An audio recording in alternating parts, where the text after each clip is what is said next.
Bonjour, bonjour, j'espère que vous allez bien. Excusez-moi de commencer à cette heure-ci, mais j'ai beaucoup à faire.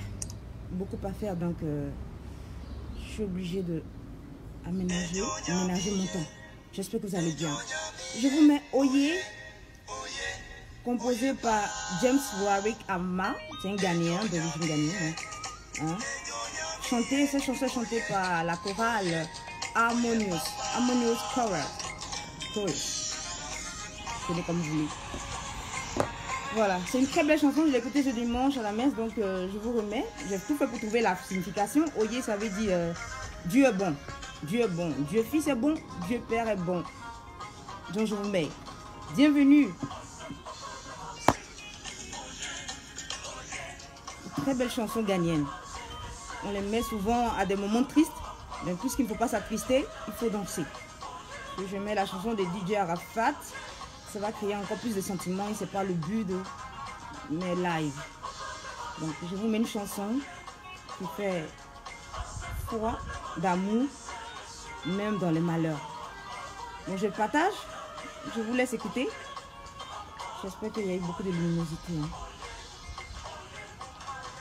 Ouf, que je finisse dans 1 heure.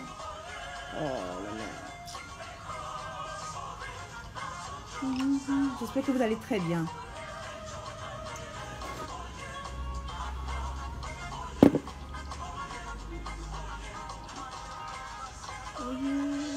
J'espère que vous entendez bien. Hein.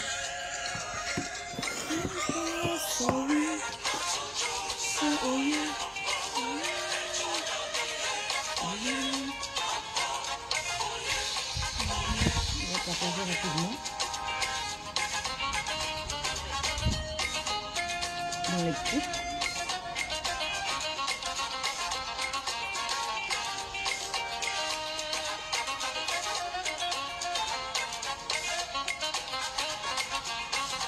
Oh, je vais partager que ça passe partout aujourd'hui.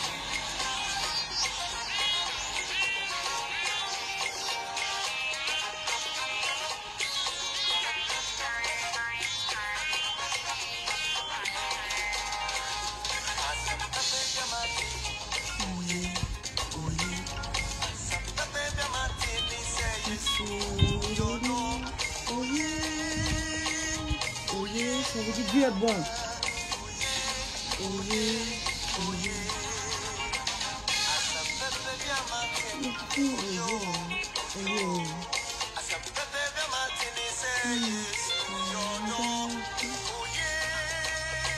Nous on dit Yesu Yamia, eux ils disent Yesu Yondon. Donc c'est le même groupe.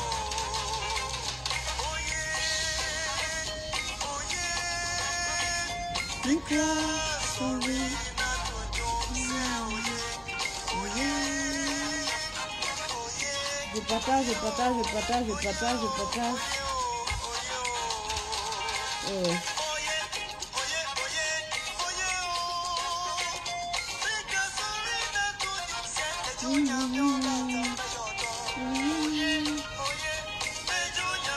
Oh, il y a un truc qui n'est pas...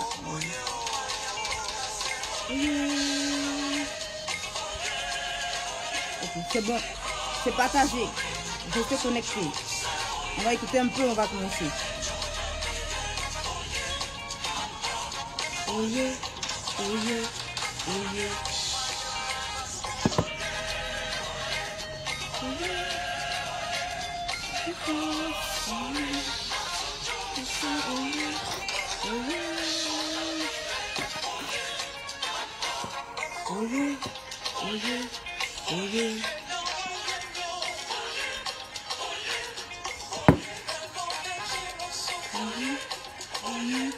J'espère que vous allez très bien.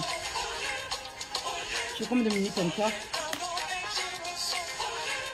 Ok, c'est bon. On va faire rapidement, rassurez-vous.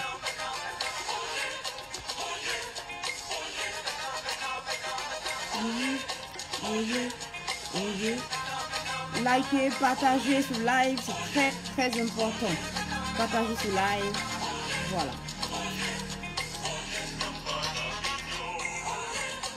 On va commencer dans quelques minutes. Écoutez d'abord cette bonne musique qui apaise les cœurs, qui rafraîchit. J'adore cette mélodie.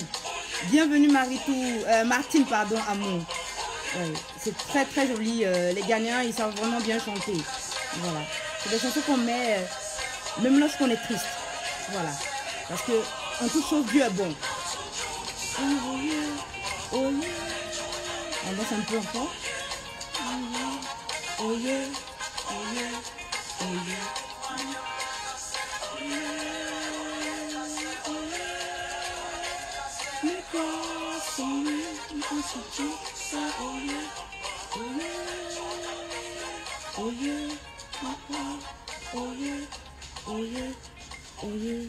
Waouh, waouh, waouh, waouh. J'ai dit merci à ce groupe ghanéen.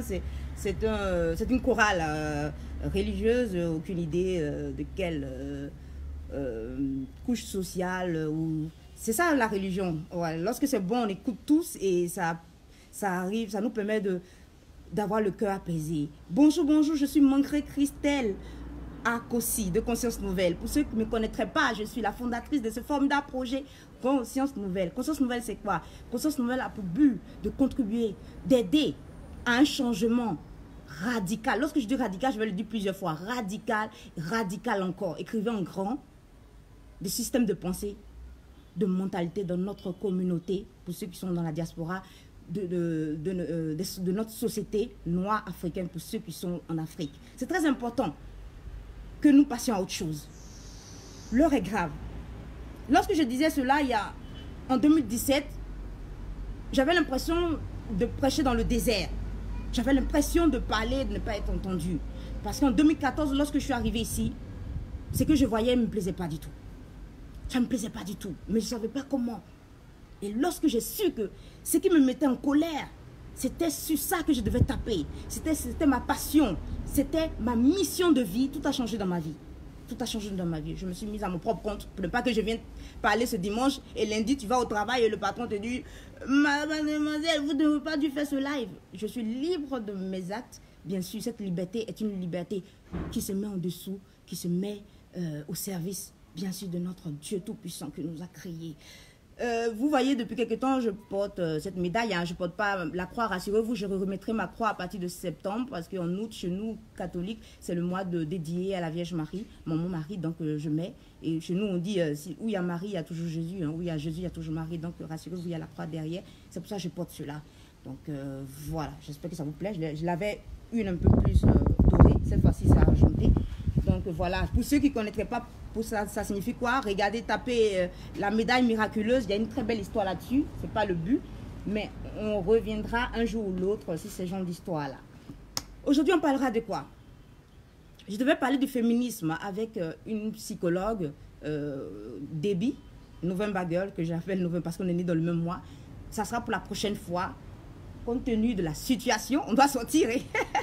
Compte tenu de la situation, on parlera de ce qui anime la toile, de ce qui arrive en ce moment en Côte d'Ivoire. Il s'agit de quoi? Du décès tragique. C'est un drame de DJ Arafat. Je n'ai pas voulu mettre sa musique parce que d'abord, je n'écoute plus cela depuis longtemps. Et il ne faut pas réveiller, on n'a pas encore enterré, donc ce n'est pas l'occasion de mettre ce genre de musique afin de réveiller des pleurs, des sentiments et certaines choses qui arrivent en ce moment sur la toile là. Donc je préfère attendre 1 an ou 2 ans et puis on mettra cela pour, comme on dit, les Américains disent pay tribute, pour lui rendre hommage et tout ça. Même pour l'heure, il s'agira de lui, mais même si je n'ai pas mis sa musique, ayez cela à l'esprit pour ceux qui l'aiment bien. Voilà, donc la semaine dernière, je vous assure, en début de ce mois-là, il s'est passé des choses étranges, même chez nous, ici à la maison. Une de mes soeurs et moi, on a passé tout notre temps à regarder. On est tombé comme cela par hasard là-dessus, on ne sait pas pourquoi. À la télévision, moi je ne regarde plus la télé depuis des années. Hein. Voilà, jetez votre télévision pour ne pas rester enchaîné. Bref, c'est un autre thème, je ferme cela. Ma soeur et moi, on regardait des documentaires de stars qui sont décédées de façon tragique. On avait regardé qui? Whitney Houston. Comment Whitney Houston est décédée? comment une que beaucoup ne connaissent pas, mais ceux qui sont dans le début des années 80 la connaîtront, Anna Nicole Smith. Elle était l'une des stars même de Playboy, c'est ça, du magazine Playboy, avec Hugh Hefner. Elle aimait jouer la Marilyn Monroe. Ironie du sort, elle est morte du même médicament que Marilyn Monroe dans son sommeil. Ironie du sort. Donc, lorsqu'on explique l'histoire, on se rend compte que leur mort était une mort programmée. Un suicide, comme on dit, slow suicide. Un suicide qui, pas à pas, s'est mis en place. Devant les yeux même de leurs proches, sans qu'ils s'en rendent compte. Mais ça, avec un peu de recul, c'est plus facile de parler de ce qui nous arrive en ce moment, hein, lorsque c'est déjà fait. Mais lorsqu'on vit la chose, on n'arrive pas, comme dit R. Kelly, si on pouvait retourner le temps, on aurait fait les choses autrement. Donc on regardait cela, on s'est rendu compte que, oh oui, mais là, moi, en fait, était programmé. C'était comme si c'était un suicide lent. Et depuis quelque temps, dans ce quartier, il y avait toujours un groupe de motards qui passait. On ne savait pas qu'est-ce qui se passait. On ne savait pas qui était sur cette moto parce qu'elle était d'une vitesse même de la lumière. Lorsque tu sors, c'est déjà passé. Et avant même le groupe de motards, il y avait plein de voitures qui faisaient des rallyes ici. Je vous assure, de vrais cascadeurs, des rallyes, des voitures qui passaient de façon violente. Et il se trouve que dans le quartier, il y a des enfants qui ont des grandes villas, mais qui aiment bien. C'est en Hongrie, hein. On a en Hongrie. Ceux qui connaissent la Côte d'Ivoire, Abidjan, savent de quoi je parle. En Hongrie, ils ont des grosses villas, mais leurs enfants, on prend toujours le courage de venir jouer sur la voie. Donc, on s'est rendu compte du danger qui se préparait. On a mis des dodanes. Et certains dans d'autres quartiers ont mis aussi, dans d'autres secteurs ont mis des dodanes. On ne sait pas ce qui s'est passé. Hello, hello. Nice to see you here. Écrivez. Si vous n'écrivez pas, je ne vous vois pas. Je pense qu'il y a de la touche qui est connectée. Mais écrivez si vous n'écrivez pas. Je ne peux pas vous voir. Souvent, mon iPad me dit qu'il y a des gens qui sont connectés, mais je ne sais pas. Et je ne peux pas vous voir tant que vous n'écrivez pas, hélas. Et merci à mon iPad de faire cela afin de pouvoir vous voir participer. C'est la règle du jeu. Donc, on a mis les dodanes. On ne sait pas ce qui s'est passé. La mairie est venue à tout raser. Ok, les gens ont mis de façon anarchique aussi. Vous savez, l'une et le noir, on ne sait pas avoir raison. Hein? On aurait dû mettre un tout petit peu. Mais ceux qui connaissent les taxis communaux et les taxis intercommunaux, hein, la manière dont ils conduisent aussi, on ne peut pas mettre un seul dodane ou deux dodanes et puis espérer que les gens aient un bon sens et conduit. Donc, ce qui s'est passé en fait, on était très impuissants quand on a vu une machine venir comme cela, tout raser. Quelques jours plus tard, il y a eu un accident en face de nous. Enfin, c'était horrible. Donc on a dit, mais c'est pour ça qu'on a mis les dodanes. On ne sait pas pourquoi on nous a arraché cela. Quelques mois plus tard, on se rend compte que il y a des motards qui conduisent, mais je vous assure, on ne sait pas qui le faisait. Donc on ne peut pas dire exactement qui étaient ces motards. Donc ça pesait même sur l'esprit de tout un chacun ici. Il n'y a pas quelqu'un qui viendra nous rendre visite et dire, mais qui est en train de conduire comme cela? Est-ce que la personne veut vivre? Est-ce que la personne veut vivre? La parole. Est-ce que la personne veut vivre? Pas parce que les gens sont en train de maudire la personne, mais on voit ce qui se passe. Je vais vous lire un journaliste ivoirien qui a écrit. Heureusement qu'il a eu le courage d'écrire. Il se trouve que le dimanche, je vais à ma réunion de prière, on entend qu'une dame a été assassinée, ce qui ne s'est jamais passé dans une église catholique. Dans la paroisse Saint-Cécile, je vais taire tout cela. Bon, on s'arrête là. Elle a été assassinée, froidement. Il y a eu le communiqué, donc je préfère que les gens s'en tiennent à cela. Et il y a une dame qui parle, il y avait des dames qui parlaient. Il y a une qui disait comme cela que oui, c'est vrai, lorsque vous ne connaissez pas la dame, elle est froide, mais lorsque vous vous approchez d'elle, elle devient plus calme. Hello, ma Betty Omoutoni, j'espère que tu vas très très bien. Rassure-toi, tu auras ta tasse d'ici la fin du mois. La personne qui doit te rendre, j'ai eu à rentrer en contact avec cette personne, elle est en voyage. Elle te rendra d'ici la fin de ce mois ta tasse, rassure-toi et fais-moi une photo et je l'aurai. Donc, je dis, ok, même si, peu importe, ici les gens aiment, j'ai remarqué. C'est pour cela que j'ai mis l'affiche le lundi. On est trop susceptibles. Les gens, quand on leur dit des choses, ils le gardent dans le cœur. Je vais vous lire plein de livres aujourd'hui. Ils le gardent dans le cœur. Et puisque la pensée, c'est quelque chose d'horrible, ils nourrissent cela. Rassurez-vous, en matière de meurtre, hein, l'intention même est punissable. Tu nourris le désir de vouloir tuer quelqu'un avant de passer à l'action. Donc même l'intention même est punissable. Donc je vois, pas à pas, hello ma très chère, une amie Daro Diop. Hello, hello. Oui, c'est ma Daro Diop, on a fait l'école primaire ensemble, s'il vous plaît. Merci d'être là, amis des années primaires. Donc, même quand on vous dit quelque chose, vous le gardez dans le cœur et vous voulez faire du mal aux gens. Donc, j'ai mis, j'ai nourri le désir de Christ sur la susceptibilité des uns des autres parce que j'étais même prévenue là-dessus.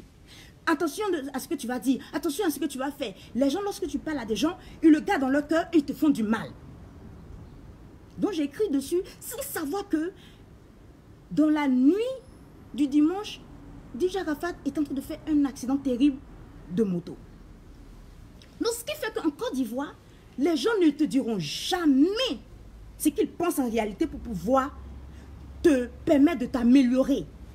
Les autres là sont un miroir pour toi. Hello, hello, how much for you sell your mug? I will tell you later. I will tell you later. No problem. I know that you want to buy it. Thank De La Touche to support Conscience Nouvelle. Donc, les gens ne vont pas jamais te dire ce qu'ils pensent du danger que tu vis. Lorsque ces motards passaient ici, tout le monde, dans les secteurs d'Angré où ils passaient, tout le monde avait la même pensée. Mais ces jeunes-là, est-ce qu'ils ont envie de vivre? Ce qu'ils sont en train de faire, est-ce que ce n'est pas suicidaire? Puisqu'ici, il vaut mieux agir que de... Il ne faut jamais dire aux gens ce que tu penses d'eux, ou la situation qu'ils sont en train de vivre, le danger qu'ils encourent, il vaut mieux agir. Ou lorsque c'est passé, on dira, ah, on t'a dit, oh, si on te disait là, tu n'allais pas bien prendre. Mais souvent, l'erreur est fatale et c'est trop tard. Donc le lundi, je finis d'écrire sur la susceptibilité. Moi, ça m'a beaucoup touché, parce que moi, j'étais même victime de la susceptibilité, c'est-à-dire, les gens, quand tu leur dis quelque chose, ils prennent toujours le côté négatif, ils veulent te faire du mal.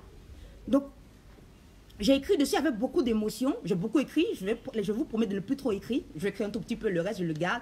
Je garde pour mes conférences, mes prises de parole, voilà, dans d'autres lieux ou dans mes écrits.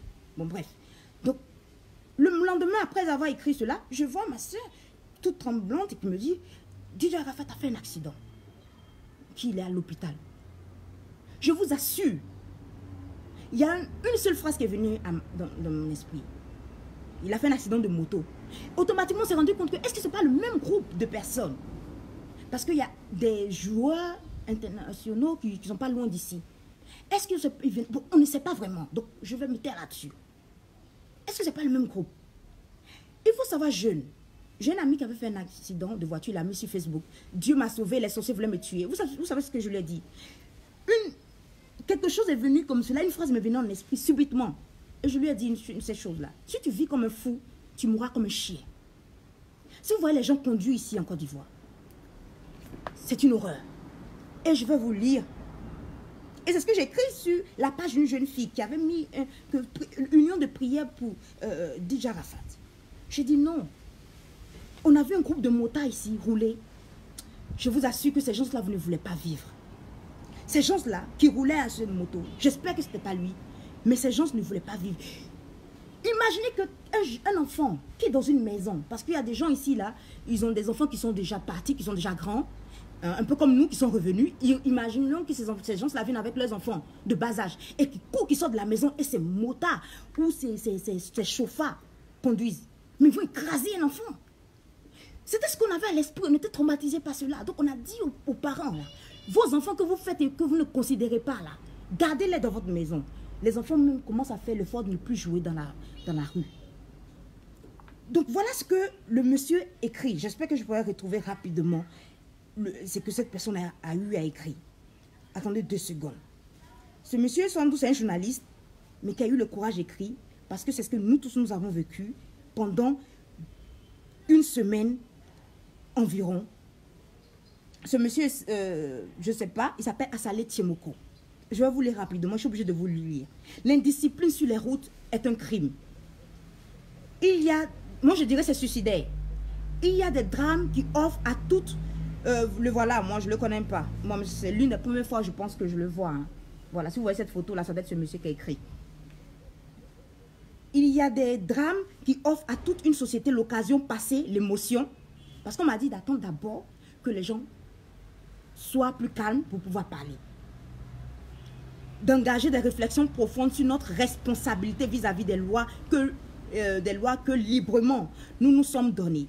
Combien de fois n'avons-nous pas dénoncé l'indiscipline sur nos routes? Rassurez-vous, dans la vie, quand tu fais ta part, tu ne regrettes pas. Tu n'as pas de remords. Nous avons fait notre part. Combien de fois n'avons-nous pas dénoncé le laxisme de nos forces de l'ordre devant l'indiscipline des automobilistes sur nos routes? Combien de morts, combien d'handicapés à vie? La conduite sans respect de la moindre règle de code de la route a causé dans notre pays. Qui ne voyait pas Abidjan depuis des mois? C'est incroyable. Il faut l'avoir vécu. Il ne faut pas s'asseoir derrière Facebook à Yopougon ou je ne sais pas, mais à Paris pour parler. Le monsieur sait de quoi il parle. Combien de fois que DJ Arafat et ses amis motards ne respectaient aucune règle de code de la route, qu'ils se livraient en pleine agglomération. Agglomération, c'est où tout le monde habite, c'est-à-dire qu'un enfant peut sortir, un ballon peut sortir, les enfants qui jouent toujours et puis le ballon sort. Et puis l'enfant sait ouvrir le grand portail et puis quand il sort, il va prendre le ballon. C'est ce genre de choses-là. Comme ça, l'Africain a compris. Sur les routes d'engrais. C'est là qu'il faisait. Je vais vous expliquer, maintenant on comprend mieux. Avant on ne comprenait pas qu'est-ce que ces jeunes qui étaient sur les motos avaient. D'engrais notablement, à des acrobaties dangereuses en mettant au passage leur vie et la vie des autres en danger. Qui ne sait pas que si aucune mesure urgente n'est prise, des funérailles de DJ Arafat vont être l'occasion de nombreux drames encore, d'autres drames. Ce qui s'est passé après quelques jours. Car ces femmes parmi les plus excitées se prépareraient à de terribles parades à moto dans la ville d'Abidjan à l'occasion des funérailles. On a tous vu, et je l'ai écrit hier, dans des colonnes de l'éléphant, c'est peut-être le responsable de l'éléphant déchaîné. C'est un journaliste de l'éléphant déchaîné. Par quelques bouts, comprennent des raisons de la mort. C'est ce que je disais, comprendre les raisons de la mort de DJ Arafat. Les vidéos de l'accident nous conduisent à une seule conclusion. C'est l'irresponsabilité de la société ivoirienne qui a tué l'artiste.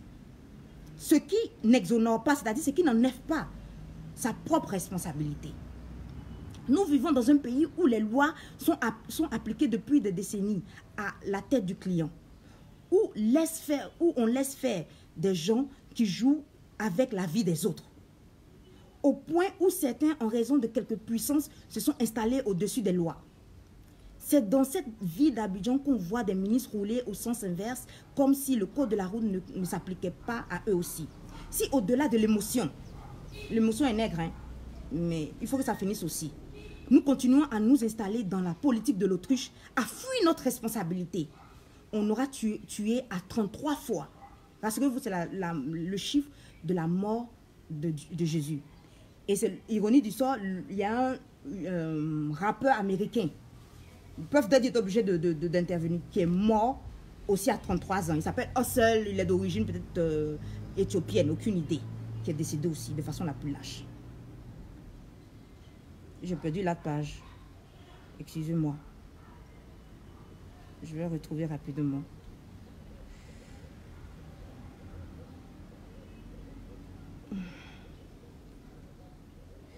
Oui, nous vivons dans un pays où les lois ne sont pas appliquées, oui.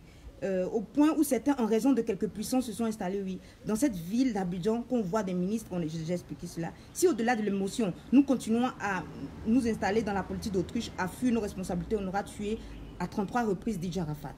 Et dans ce cas, nos actuelles larmes de crocodile ne seront qu'une escroquerie morale vis-à-vis des générations futures, qu'on n'aura pris aucune mesure pour protéger de ce genre de drame.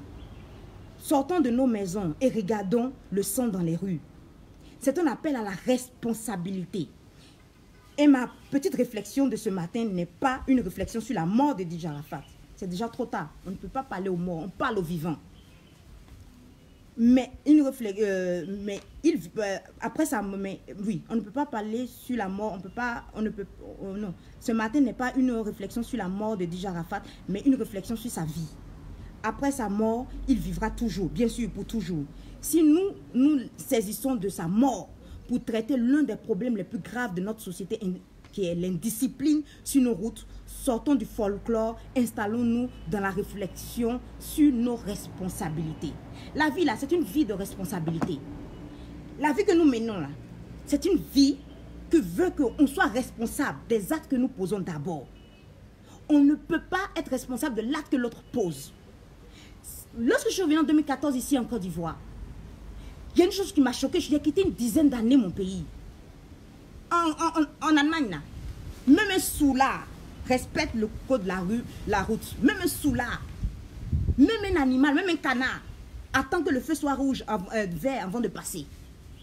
Même un canard, même les animaux. Parce que là-bas, tout est réglé. Je suis venue, j'ai vu des gens conduire. Je n'ai jamais eu peur de ma vie, comme si je n'avais jamais vécu dans cette société. On dit non, tu es trop blanche. J'avais peur d'emprunter tous les taxis. Même mes parents, j'avais peur de conduire avec eux. J'empruntais seulement le bus. En 2014, on n'avait pas encore rafraîchi le garage des bus en Côte d'Ivoire. C'était toujours les mêmes vieux bus. Donc je ne pouvais pas attendre 2 heures de temps, 3 heures du temps à la gare. Je travaillais à l'époque au plateau. J'attendais à la gare sud. Les gens se moquaient de moi. La blanche, mais toi-même, tu attends. Je pouvais attendre parce que j'étais seulement en sécurité dans le bus. Parce que c'était en hauteur, je ne peux pas voir ce qui passe. Mais vous voyez les Ivoiriens conduire. Vous voyez les Ivoiriens conduire. Ils ont... Tu vois des cadavres ambulants. Tu vois des cadavres. Je suis venue, on me dit, non, quand tu conduis ici en Côte d'Ivoire, j'ai mon permis. Hein. Prendre la route ici, franchement, il me faut l'installation de le Saint-Esprit. Même si Jésus même vient, je dirais non, on se calme. Pauvre Afrique. Oui, je vais vous lire rapidement et on continue. Assal Tchemok, oui, il a très bien écrit. Vous le connaissez, moi je ne le connais pas. Donc j'irai m'abonner alors à sa page. Parce qu'il faut du courage. Hello, Anaïs Show. J'oublie, c'est une star de la création.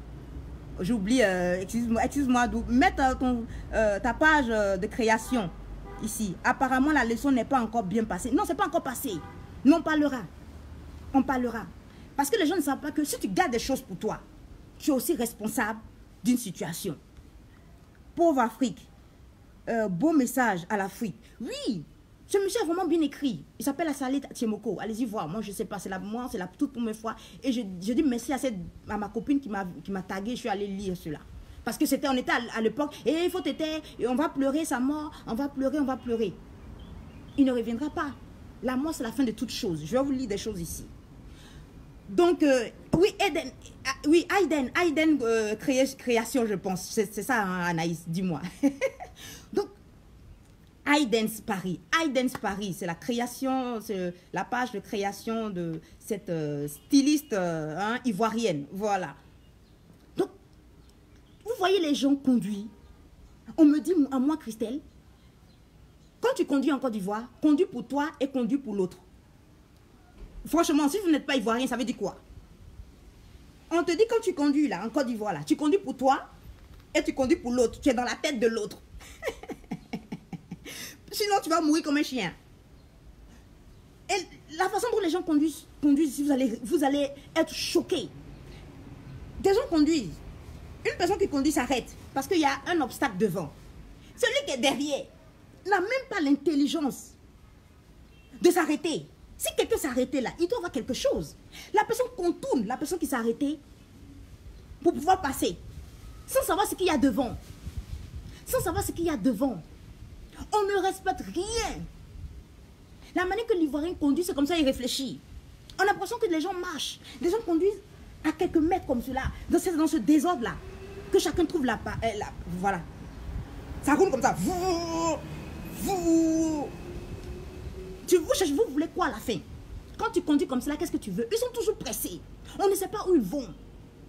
Et c'est dans l'esprit, dégager, je vais passer. Dégager, je vais passer. Ah, moi, je vais passer. Le feu tricolore, là, ça a été mis en place pour que tu laisses passer l'autre afin que toi, tu puisses passer. C'est une question de réflexion. d'intelligence. Et à partir d'une certaine heure, puisqu'il y a plus de voitures, les gens roulent bon. Il n'y a personne. Hein? Donc toi, tu penses qu'il n'y a personne. Moi aussi, je pense qu'il n'y a personne. Donc il faut voir notre rallye. Fast and Furious. L'homme qui a fait Fast and Furious, il n'est pas mort. Il est mort jeune aussi. Parce que la vitesse dans laquelle tu te mets là, il n'y a que la mort au bout. Il n'y a que la mort au bout. Il n'y a que la mort au bout. Donc, lorsqu'il y a ces situations, qu'est-ce que les gens font? Lorsque quelqu'un meurt si jeune, un jeune meurt dans le village, qu'est-ce qu'on fait en Afrique? On met... ça c'est bon. On met son cercueil sur la tête et on cherche qui l'a tué. Donc, on va mettre notre cercueil sur la tête. Oublions tout ce qui est responsabilité. L'Africain ne connaît pas cela. Sa façon de vivre son traumatisme, ses peines, c'est d'accuser l'autre. C'est pour cela que les sorciers sont toujours dans notre esprit. C'est pour cela que les sorciers sont dans notre esprit. Parce qu'il est mieux de mettre sa responsabilité sur l'autre. Donc, mettons notre cercueil sur la tête et cherchons les responsables. Comme dans les villages.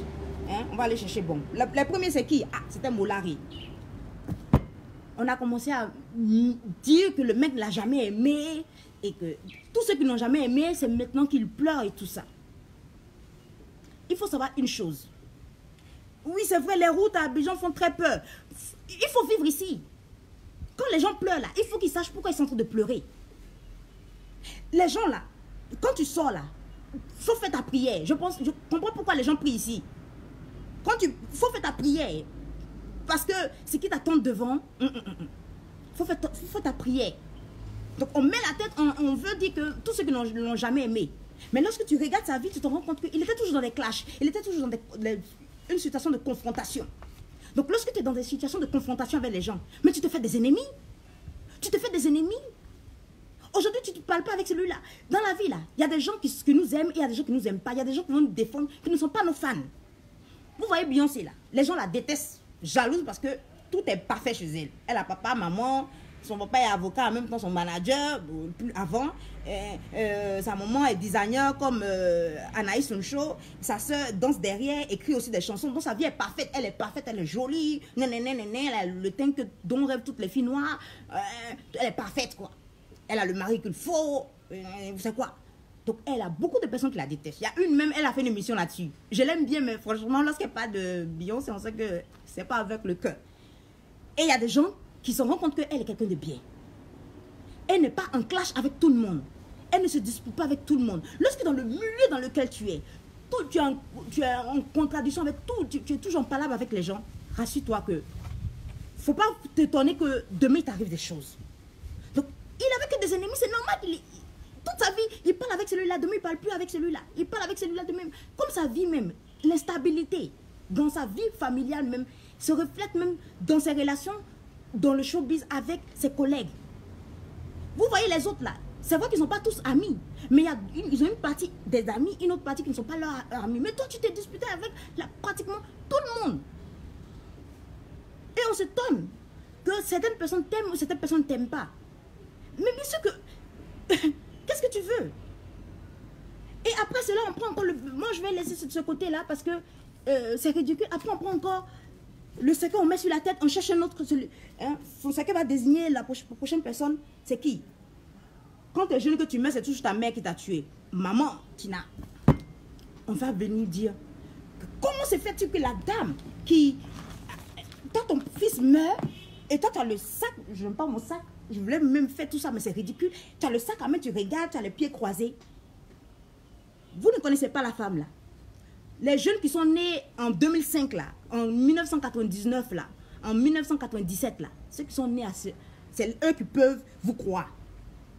Mais nous là, on connaît, quand on voit DJ Arafat, on sait de qui il tient ça. Voilà, le fruit ne tombe pas loin de l'arbre. Cette façon d'être, et qui fait qu'il est toujours en clash avec des gens, ça vient de qui? Ça vient de sa mère. Qui s'appelait Tina. Avant, vous connaissez Lady Glamour, ceux qui sont nés en 2005 là. Vous connaissez Lady Glamour. Nous, on connaissait Tina Spencer. Après, c'est devenu Tina Spencer. En Côte d'Ivoire, on connaissait les chanteuses. Aminata. Hein, une autre. Les chanteuses sont toujours quand même bien habillées, bien. Un bon matin. en plein tempo, je ne sais même plus l'émission, je vais taire l'émission, une émission comme cela. On voit une fille qui arrive, qui joue à l'américaine. Sula, Agatinino. Elles sont d'où? La seule personne qu'on sait qui nous a traumatisés, c'est Chalamwana. Mais c'est encore plus décent encore. Ah, Mata Mathies. Tous les... Bon, bref, c'est pas le temps de rire. Mais c'est elle qu'on connaissait qui faisait fantasmer. Mais on voit une qui vient. Avec ses raies, là, elle avait des raies tout ronds, comme ça s'appelle. Tu on chante plus en français. On chante plus dans nos langues. Baoulé, là. Elles sont d'où, la dame? Elle est venue tout bouleversée. J'avais un groupe qui l'aimait, il y a un autre qui n'aimait pas. Elle se faisait passer pour qui? Pour Madonna. Il faut connaître. Quand on ne connaît pas, il faut connaître. Elle se faisait passer pour Madonna. Donc, c'était... Ça gênait, elle était venue comme son fils. Aujourd'hui, on parle de qui? Et ça m'étonne. Moi, lorsque je le vois, c'est impossible de le regarder sans voir l'image. Il a copié. Je n'ai jamais vu un homme qui ressemble autant à sa mère. La même copine, une femme belle, qui parle en anglais, et qui porte un genre de salopette noire, et rayures, mais très courte, et avec ce genre de chaussures, vous voyez les chaussures, hein? Autant de N-U-O-P-P, N-U-O-M-I. Cool! Elle est cool, hein? Elle était cool. La manière que DJ Arafat est cool. Aujourd'hui, tout le monde la prend pour la sorcière. Là. Il ne tient pas ça du dehors. Il ne tient pas de ses fans, il le tient de sa mère. Donc, elle est venue tout bouleversée et on voulait même l'interdire même de télé. Aujourd'hui, lui-même, quand il parle d'interdit de télé, là, bon, il n'est plus là, mais il faut qu'on dise à ses fans. Elle était même interdite de télé. On ne voulait pas la voir dans des coins parce qu'elle n'avait pas de bonnes mœurs. Elle était venue briser, hein, ce qu'on voyait jusqu'à présent. Les femmes qui étaient bien habillées, même les chanteurs Taïba, même l'autre génération chanteurs Taïba, Naya Kabel, bon, on va dire les noms, Aïcha Kone, ça n'avait rien à voir. Regardez les Aïcha Kone, les chanteurs Taïba et tout ça. Et puis regardez Tina Smith. Ah bon, on dit qu'elle vient des États-Unis.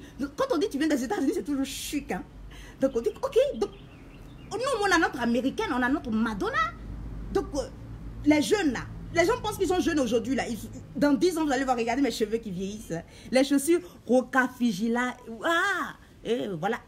On dit d'avoir des gens qui sont experts dans la mode. Anaïs Uncho, iDance Paris, de la marque iDance Paris, vous dit que les chaussures que Tina Spencer portait, Tina Spencer portait, s'appelaient les chaussures Roca Fil. Eh Dieu, Roca Fil Jazz. Merci de rappeler tout ça. Mais il faut qu'on dise d'abord les choses aux gens. On ne veut pas parler comme cela. Donc, non, elle était vraiment cool. Et bien sûr, adulée par les hommes et tout ça. Nous, on ne connaissait pas sa vie privée, ça nous, on s'en fiche. Nous, ce qu'on voyait, c'est ce qui nous plaisait. Voilà, comme tout fan, on aime tout ce qui est hors la loi, tout ce qui est déréglé. Là. Quand tu es jeune, ton âme se colle à cela. Tout ce qui est Jésus, Marie, Joseph, c'est ennuyant. Voilà, merci Aïcha Kone, merci, on adore tes yeux, on adore, je t'aime, vis longtemps, mais ça ne nous intéressait pas trop. On voulait l'américaine, parce que nous tous, on est éduqués à l'américaine.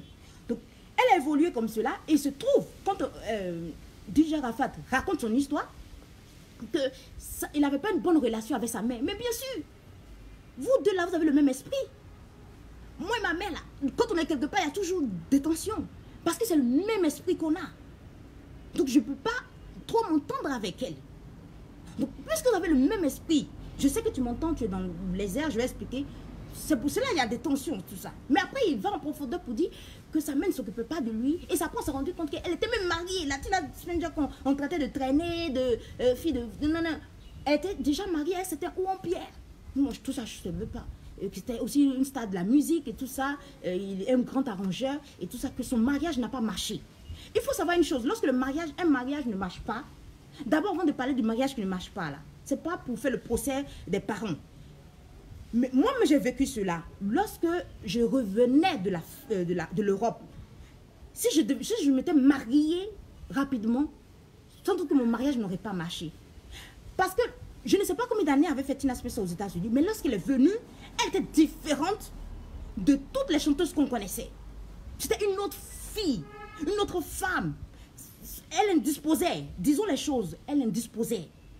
Mais elle plaisait à plus jeune, parce que quand tu es jeune, ton âme est bien pour tout ce qui n'est pas bien. Donc, sans doute que son âme n'était, sa mentalité, sa façon de, son feeling n'allait pas avec ce monsieur, sans doute qu'il voulait une femme normale, qui attache le pagne, qui est là, qui porte les pagnes wax, et qui est là, qui critique les gens dans le quartier, et tout ça, peut-être. Donc, il a vu une fille cool, une très belle femme, vous voyez déjà. Imaginez, il y a combien d'années de cela, la beauté de DJ Arafat, c'est sa mère. Donc, dites merci d'abord, on en vient. Donc, son mariage n'a pas marché. Et lorsque le mariage ne marche pas, beaucoup de femmes font cette erreur. Ou leur relation ne marche pas. Elles prennent leur enfant comme une arme de guerre contre leur mari. Ou contre leur partenaire.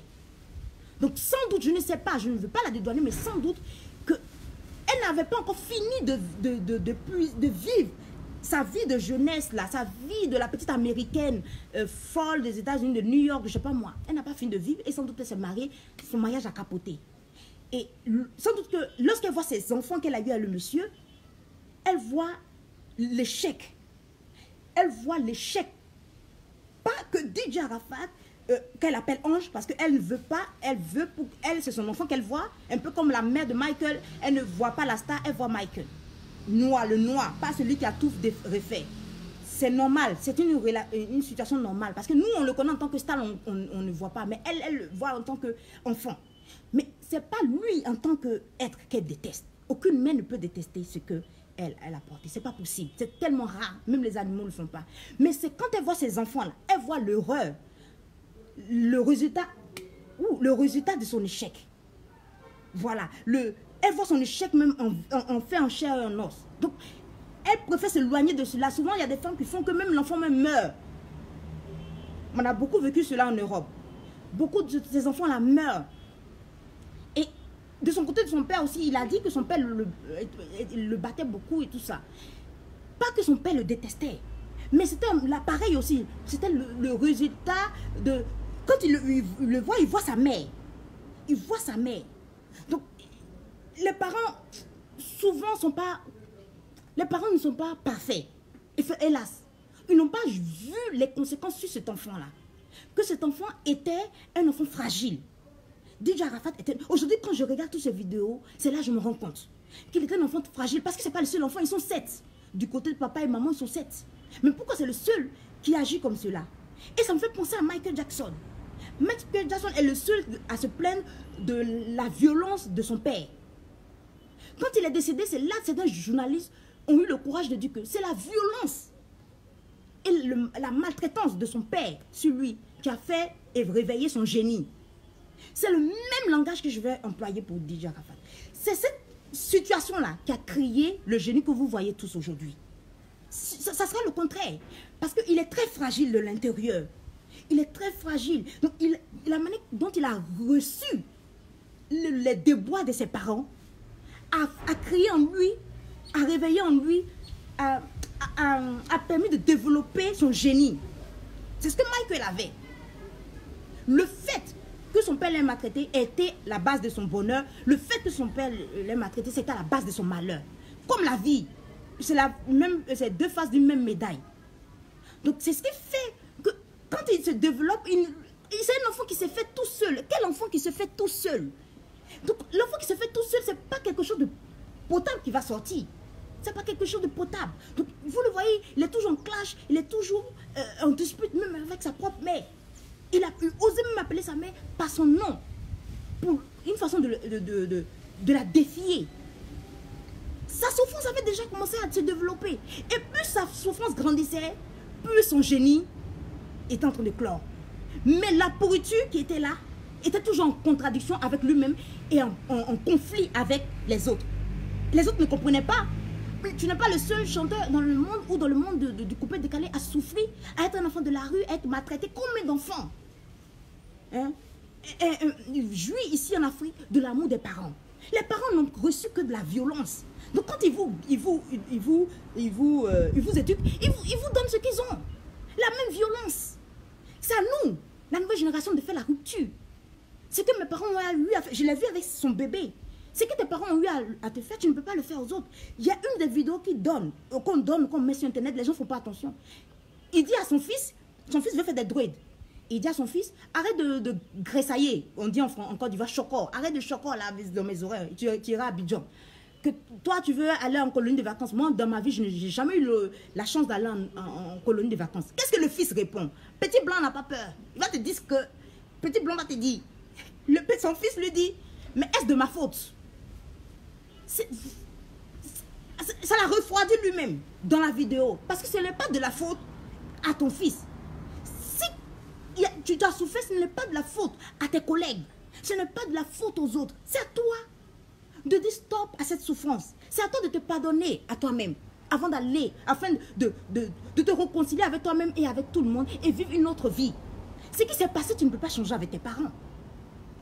Même sa mère, aujourd'hui, elle voit, elle a payé cash.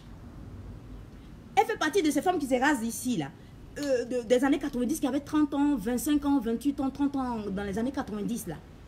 Qui menaient une vie, mais qui ne savaient pas que 2020 allait venir.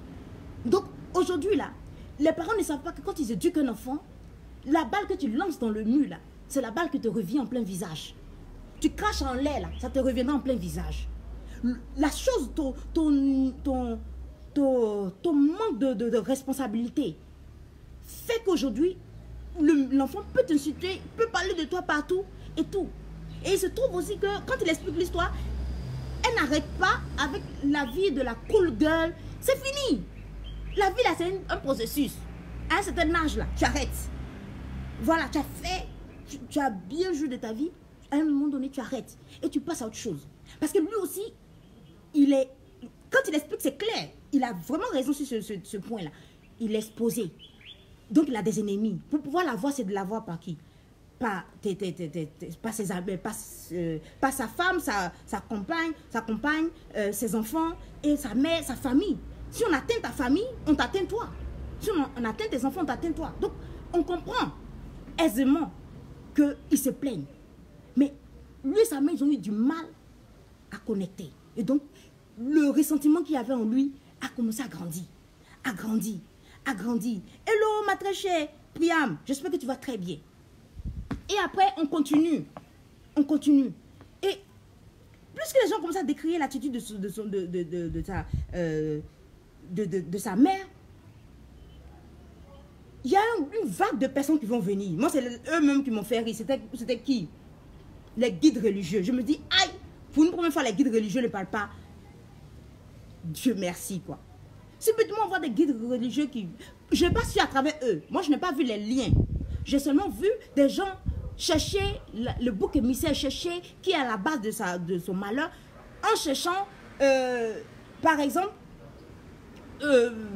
des gens qui peuvent dire des choses et puis on va mettre tout notre dévolu sur cette personne. C'est là que je vois beaucoup de personnes sur Facebook parler, dire que, ah, écoutez, hein, pourquoi les hommes religieux disent que DJ Arafat ira en enfer. C'est là, sur ce point, je vais beaucoup m'étaler.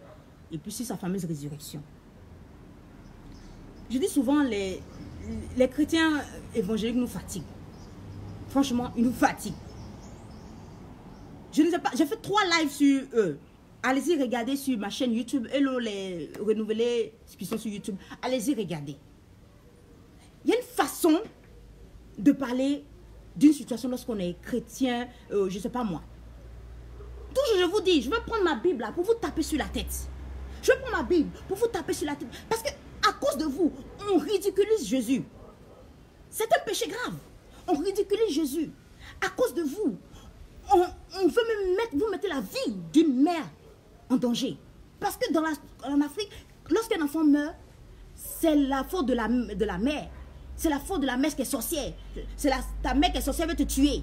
On veut toujours vous tuer en sorcellerie, mais vos propres bêtises, vous ne voyez pas. Vos propres merdes là, ça vous ne voyez pas. Donc, lorsque vous mettez sur la scène là, vous criez n'importe quoi. Vous avez vu les imams parler? Il a été tué en plein Tabaski. Vous avez eu, ça va tout douce. Ça va très bien. Je vais faire rapidement avant de partir parce que j'ai un rendez-vous rapidement. Vous avez vu les prêtres là parler? Parce qu'en matière, lisez cela, La force du silence du cardinal Robert Sarah. En matière de deuil là, on garde un peu le silence. Lorsqu'on est, surtout on est des guides religieux. Et après, on peut venir parler. Mais lorsque vous venez comme cela parler, c'est comme si vous êtes des opportunistes. Des opportunistes. Et on est venu, les gens, j'ai vu des gens commencer à insulter. J'ai dit, mais les chrétiens, j'ai dit, mais qu'est-ce que les chrétiens ont fait? Oui, les chrétiens là, vous êtes les bons. Vous dites que DJ Arafat ira en enfer et tout ça. C'est là que j'expliquais à un jeune homme. Et je vais vous expliquer ici. DJ Arafat ne faisait pas la musique chrétienne. Il n'était pas dans le monde des chrétiens. Il était dans le monde, comme on appelle là. Il y a le monde et il y a la vie des... quand on veut une vie spirituelle de Dieu, vous voyez de quoi je veux parler. Sa musique était une musique mondaine. Moi, j'écoute aussi la musique mondaine. Vous me voyez ici, j'écoute. Mais il ne faut pas que ce soit des choses qui parlent, qui exaltent la sexualité, qui exaltent le sexe, qui exaltent tout ce qui est dans le monde. Lorsque tu fais la musique du monde, il faut que je vous explique maintenant. Lorsque tu fais la musique du monde, de façon indirecte, il faut que vous m'écoutez très bien, de façon indirecte, tu choisis de marcher avec celui, le prince du monde, avec celui à qui appartient ce monde. Lorsqu'on dit DJ Arafat, ira en enfer, vous savez, beaucoup de chrétiens, je suis désolée de le dire, protestants ont coupé avec, il y a eu rupture avec le catholicisme, avec l'histoire même de l'église.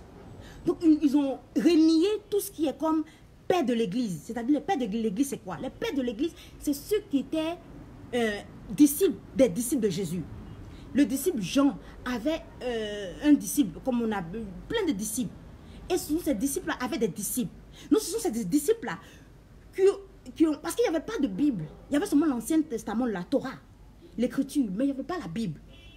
Il y avait seulement quelques écrits, quelques lettres, que ça et là, c'était... Paul a écrit, Pierre a écrit avant Paul et tout ça. Donc, les Polycarpes et tout ça, il y a un là, j'oublie son nom, Antoine d'Antioche, je sais pas moi, j'oublie leur nom, c'est père de l'église là, qui ont reçu de façon traditionnelle. La tradition c'est quoi? C'est un enseignement oral, de bouche à oreille, de bouche à oreille. Donc ils ont eu à transmettre ce qu'ils ont eu de Jésus par oral à leurs disciples.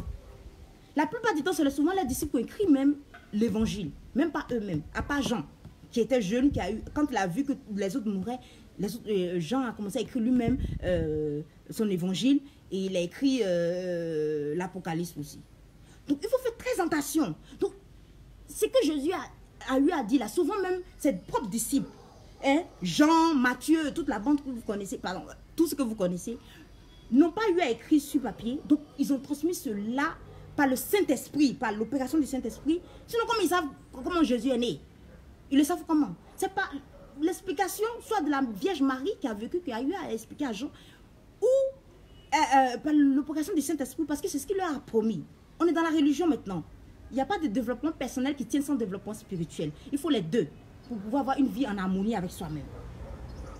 Donc, ce sont ceux-là qui ont eu à expliquer pendant des siècles, jusqu'au 5e siècle, jusqu'au 4e siècle, où on a mis la Bible en place. Et la Bible qu'on a eu à écrire là, tu ne peux pas l'étudier sans l'explication des pères de l'Église. Moi, je suis juriste, en tant que diplômé juriste. Si je veux comprendre la loi que comment on les appelle, les députés ont eu à faire là, je dois voir les travaux préparatoires. Les travaux, qu'est-ce qu'ils ont voulu dire à travers le code civil, le code, la loi qu'ils ont eu à promouvoir, à promulguer. Qu'est-ce qu'ils veulent dire à travers cette loi-là? Parce qu'on n'est pas dans leur tête. Donc c'est leur explication, à la lumière de leur explication, que je peux comprendre le code en tant que juriste. Parce que j'ai une habilitation à pouvoir expliquer aux autres qui ne le sont pas. Et les avocats, c'est ceux qui vous défendent devant le tribunal. C'est pareil dans la religion. Donc les protestants, quand ils ont refusé la papauté et tout ça, ils ont refoulé même les pères de l'église. Je vais vous donner le nom de quelqu'un. Allez-y écouter cette personne. Il s'appelle Ghislain. Allez-y l'écouter. C'est un pentecôtiste qui a fait des recherches. Un pentecôtiste qui a fait des recherches. C'est grâce à lui que je porte ça. Il dit, tu ne peux pas avoir Dieu dans ton cœur. Si tu n'as pas Dieu dans ton cœur, tu ne peux pas avoir Dieu sur toi. Ghislain Gérard. J'espère que j'écris bien son nom. Allez-y voir sur... Je lui ai dit de passer sur... Jocelyn, il s'appelle Jocelyn. Je s'appelle Jocelyn, pardon. Jocelyn Gérard.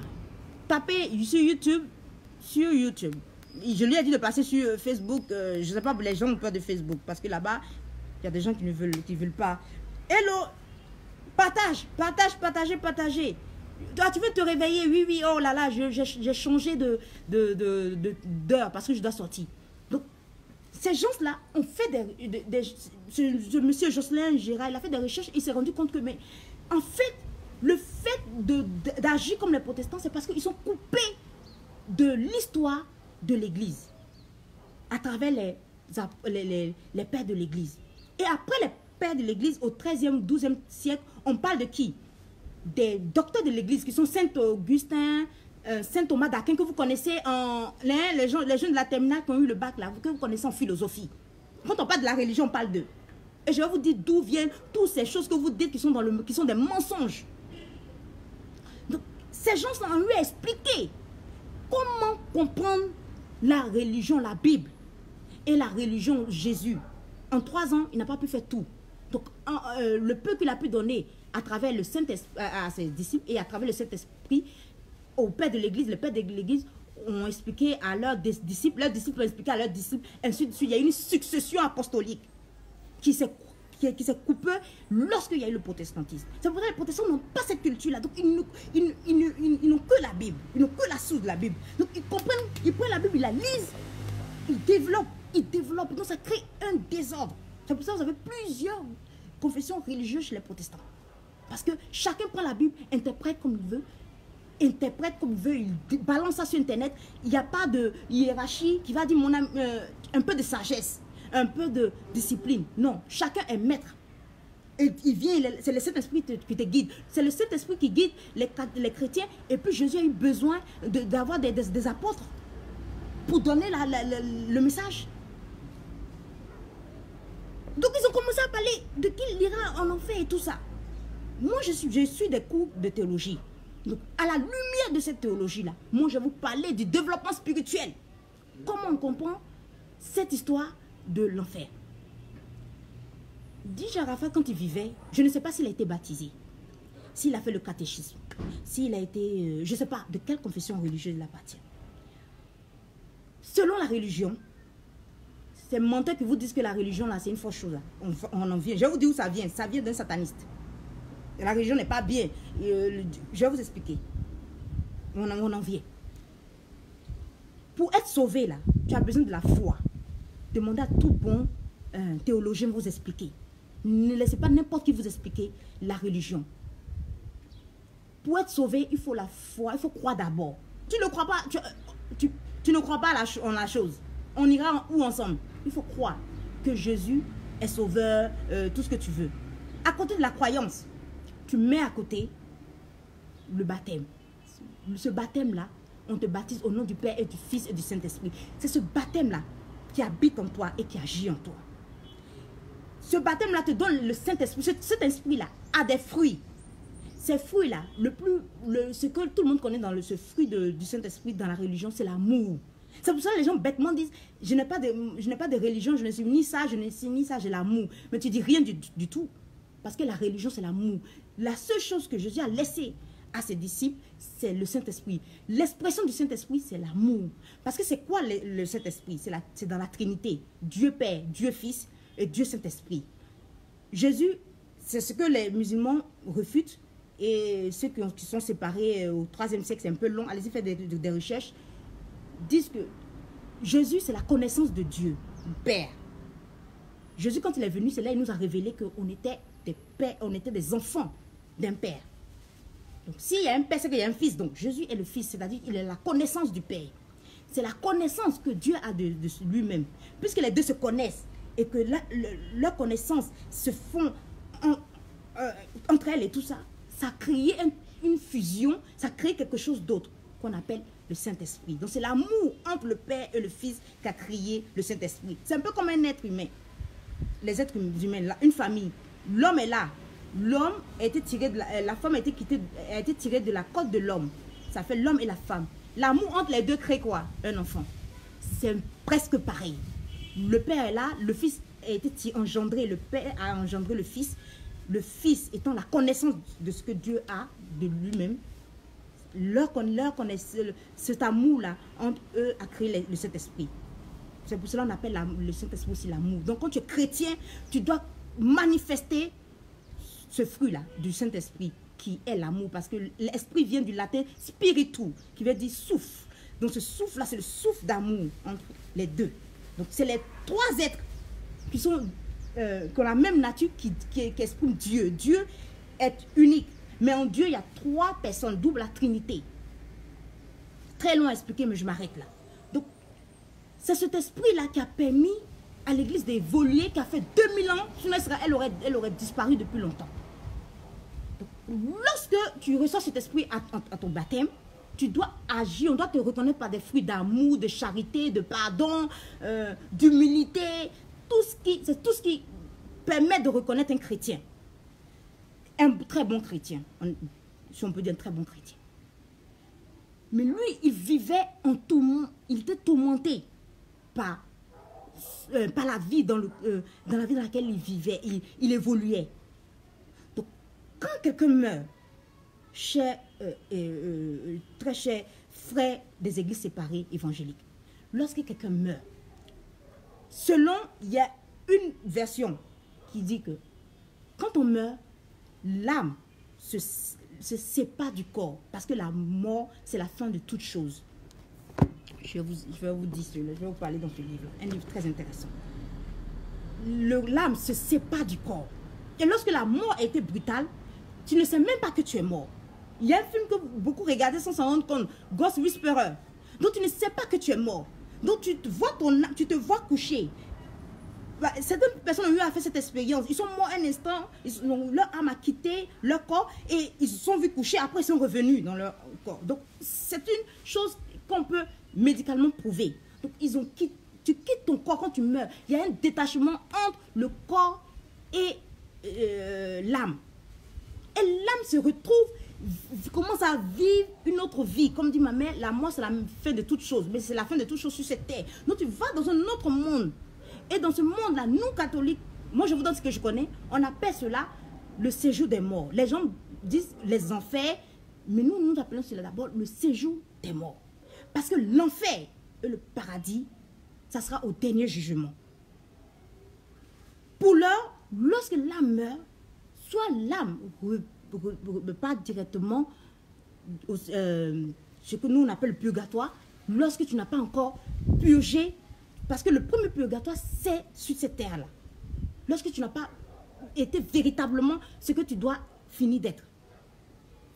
Et lorsque tu meurs, ton âme, soit quand tu es mort brutalement, comme est mort DJ Arafat, son âme est dans la ville.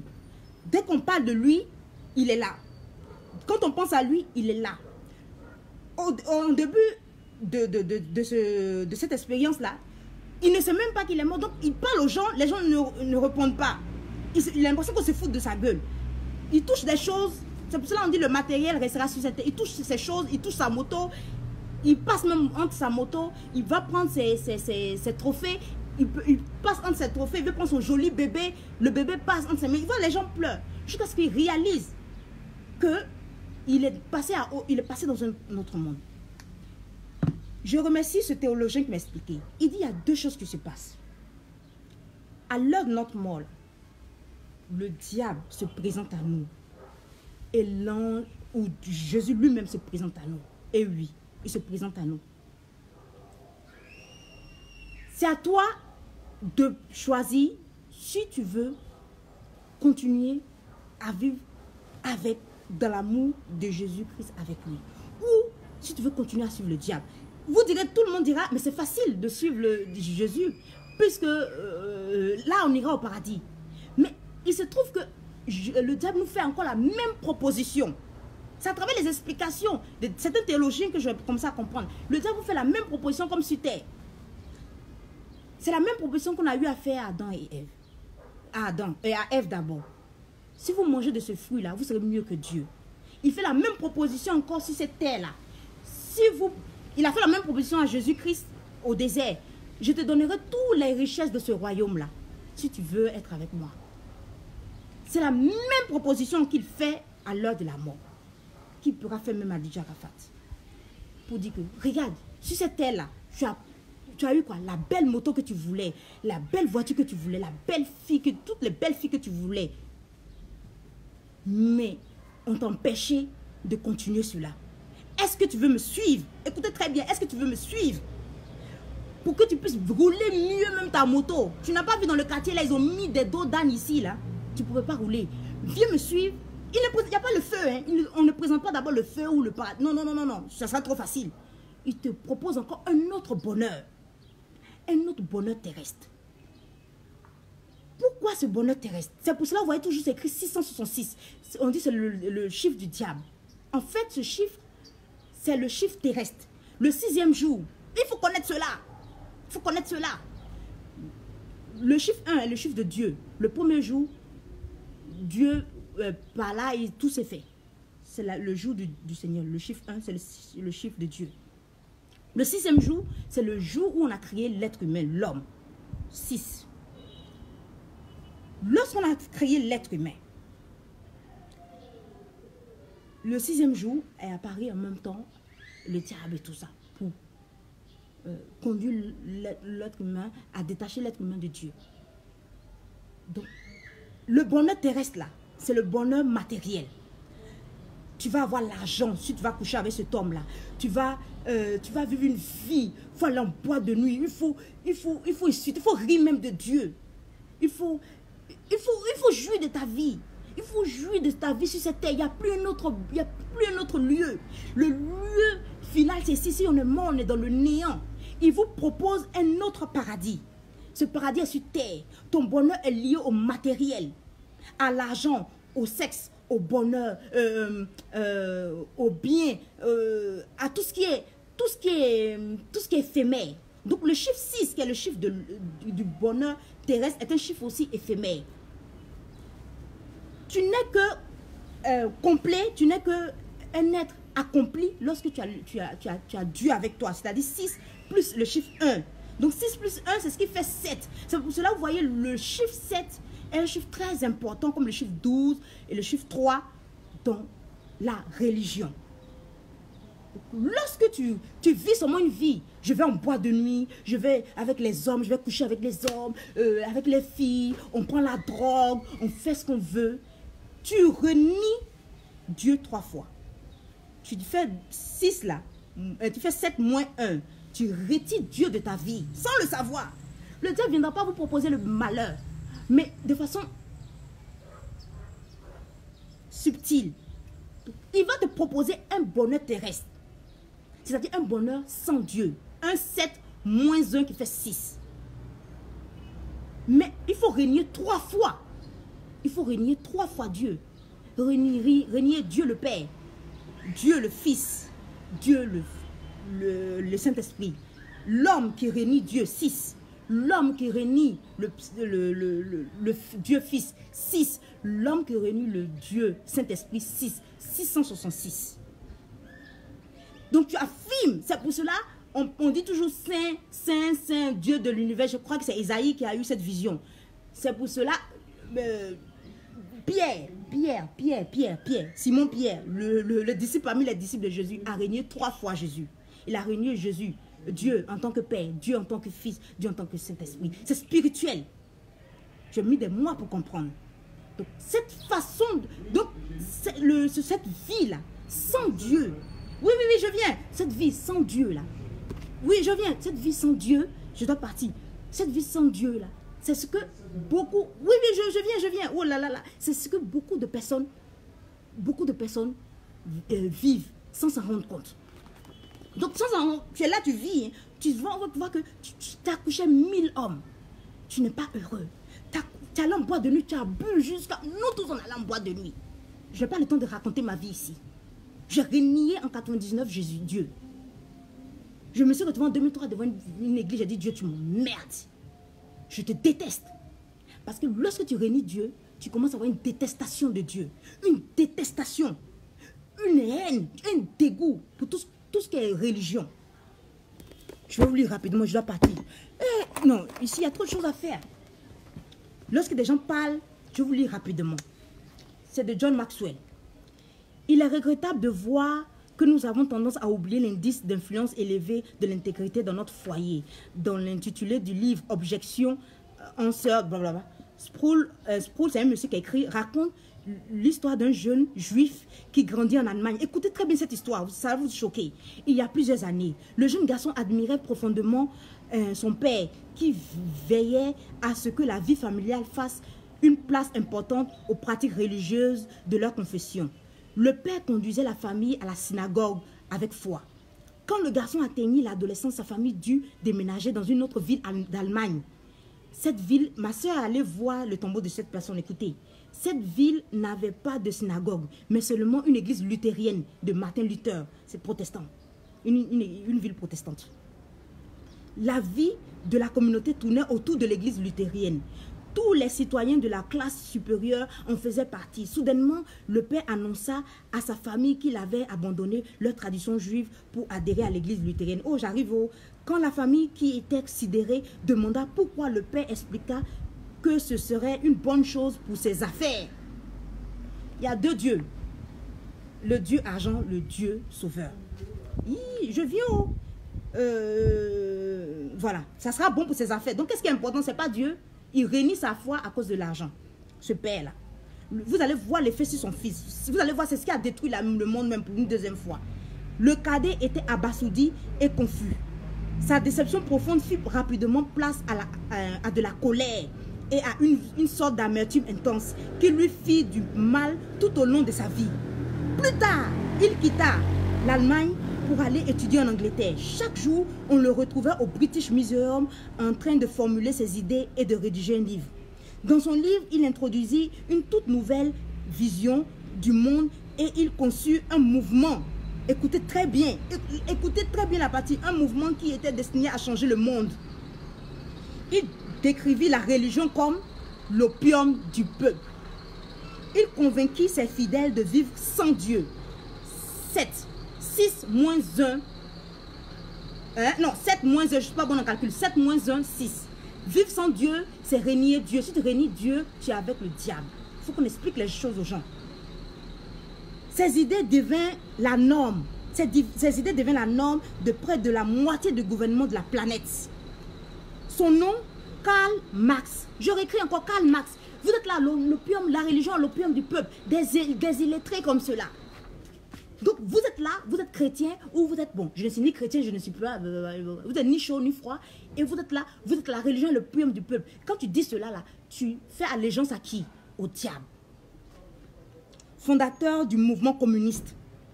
Karl Marx a créé le marxisme, vous connaissez très bien. L'histoire du XXe siècle fut affectée de façon importante à cause d'un père qui laissa ses valeurs se fausser. À partir de ce traumatisme qu'il a vécu avec ses parents, il a créé tout un mouvement qui renie la religion, donc qui renie Dieu, une vie sans Dieu. Donc, beaucoup de personnes vivent le 666. Donc, au lieu de pleurer à Arafat, allez-y prier pour lui. Donc, il peut se retrouver devant le diable et le diable va lui dire, tu peux rouler ta moto comme tu veux, tu peux fumer ta drogue comme tu veux, tu peux aller en boîte de nuit comme tu veux, tu peux te faire ce que tu veux. Il n'y a plus la loi ici. Puisqu'il n'a pas reçu l'amour, il ne peut pas ressentir l'amour que Jésus va lui proposer. Tu sois païen, ou tu sois chrétien ou pas, on s'en fiche. Dieu te propose cela aux deux. Parce que quand ton âme est en toi, là, c'est ta mère qui te donne ton corps humain. Comme Jésus, là. C'est maman Marie que vous détestez, là. C'est elle qui lui a donné le corps humain. Elle a donné un visage à Dieu. Mais ton âme, là, c'est Dieu qui te donne. Donc quand tu meurs, là, ton âme, là, revient au Créateur. Donc, quand tu viens, puisqu'il t'a donné une liberté de choisir, donc la liberté que tu as sur cette terre-là, de choisir d'aller à l'église, de le suivre, de ne pas le renier, là, c'est la même liberté qu'il va te proposer en fin de ta vie. Lorsque tu vas passer au passage de la mort à la seconde vie. Lorsque, il y a un imam qui disait comme cela, Dieu nous a donné la liberté de choisir afin d'avoir la liberté de mieux nous juger plus tard. Donc, qu'est-ce qui peut se passer? Il peut se passer qu'Arafat désire continuer à rouler à sa moto. Parce qu'il voulait vivre son traumatisme, ses blessures, dans sa moto, dans sa passion. On vous a toujours dit que où l'arbre penche, c'est là où l'arbre tombe. Donc son penchant là, l'a conduit à la mort, mais il cherche, il a la recherche. Oui, mais je viens, dans 5 minutes j'ai fini. Dans 5 minutes, j'ai fini. Donc, elle a la recherche d'un bonheur. Donc, ce bonheur-là, on peut lui proposer là-bas. Et quand on va lui proposer, qu'est-ce qui va se passer? Il peut même choisir l'enfer. Voilà comment il faut expliquer aux jeunes.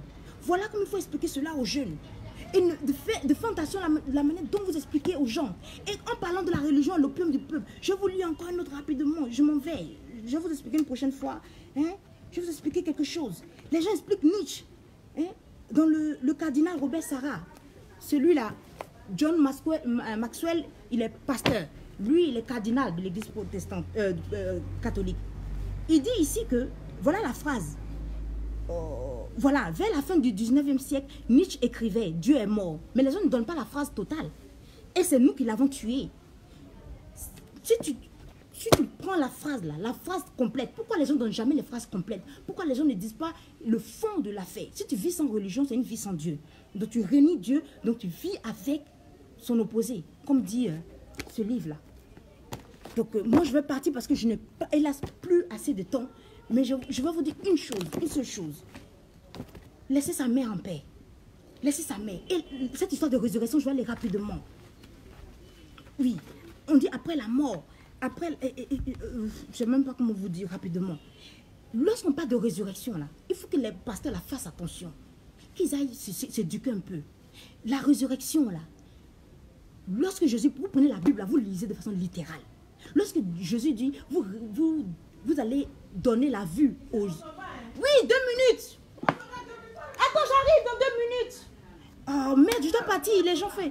Donc, quand il parle de donner la vue aux aveugles, tout ça là, en fait, c'est la vue spirituelle. C'est pas seulement la résurrection, c'est pas toujours la résurrection physique, c'est la résurrection spirituelle. Je ne sais pas, on est en train de me stresser là, on doit aller dans... J'ai trop de choses à faire. C'est la vue, c'est mis dans ce livre-là, si je retrouve, je vous envoie. C'est la... Il y a des gens qui sont morts spirituellement. Donc lorsque Jésus dit que vous allez ressusciter des gens là, c'est la résurrection spirituelle de ces personnes. Tout ce qu'ils ont tué en eux, le Dieu qu'ils ont tué en eux, leur âme qui est presque... L'âme est éternelle. Mais ce qu'ils ont tué en eux, l'amour qu'ils n'ont jamais reçu, à travers la relation qu'ils ont eue avec leurs parents, leurs blessures intérieures, ça a tué quelque chose en eux, l'amour. L'esprit c'est en eux, il faut ressusciter cela. Donc quand on dit les aveugles verront, les paralytiques marcheront là, il ne s'agit pas de paralytiques physiques réellement, mais il s'agit des paralytiques spirituels, il s'agit des aveugles spirituels, des gens qui voient, mais qui regardent mais sans voir, les gens qui écoutent mais sans comprendre. C'est de ça dont il s'agit. Donc la résurrection donc a eu ce pasteur qui m'excuse, mais il s'agit d'une résurrection autre. Ressusciter quelque chose en lui, entre la relation morte entre lui et sa mère, ressusciter cela. Et arrêter de mettre en opposition sa mère et tous ses fans. C'est tuer la dame. Vous êtes en train de tuer la dame. Vous êtes en train de l'exposer à la vindicte populaire. Et ce qui n'est pas intéressant. Ce qui n'est pas intéressant. Il est mort, il est mort. C'est la fin de toute chose. Il ne reviendra pas. Il ne reviendra pas. Et des gens qui ne croient pas en Dieu, qu'est-ce qu'ils font? Ils utilisent... maintenant, ils croient en Jésus-Christ. Ils croient en Jésus-Christ. Comment vous détestez, vous aimez le Fils, mais vous détestez la mère. Vous détestez le don qu'il a là. Il l'a à cause de sa mère. Le talent qu'il a là. Cette façon de faire là, il l'a de sa mère. Il a hérité une partie de sa mère. Donc vous ne pouvez pas aimer Arafat et détester sa mère. Protégez-la. Sa copine, je suis désolée, puisqu'il n'est pas marié légalement, allez-y voir sur le concubinage, j'ai fait un live dessus. Puisqu'il n'est pas marié légalement, toute décision revient à la famille, d'abord à sa mère. Voilà. Et c'est toutes les filles avec qui il a eu les enfants, comme on dit en concubinage, si vous ignorez la loi va vous ignorer. Donc, on ne va pas faire porter l'erreur des enfants sur les parents irresponsables. Donc, les enfants vont bénéficier de certains... comment on appelle, je dois vite partir. Ils vont recevoir des pensions alimentaires afin de pouvoir prendre soin, afin que chaque mère puisse prendre soin de ses enfants-là. Mais si tu n'es pas marié devant la loi va t'ignorer. Tu as ignoré la loi il va t'ignorer. Seule une femme mariée légalement devant le civil est considérée comme une femme et a toutes les prérogatives. Si elle était mariée, c'était elle qui sera à la charge de tout. Mais puisqu'elle n'est pas mariée, elle n'a aucun droit. C'est la famille. Tout. Moi, si je ne suis pas mariée, que je meurs, tout revient à ma famille. Il faut connaître cela. Donc, arrêtez de faire chier à la dame. Tina Spencer Yako, nous, on te connaît comme cela. Donc, on t'aime. Je veux partir, je dois partir. J'ai tellement de choses à faire. Soyez Voilà. Oui, je m'en vais.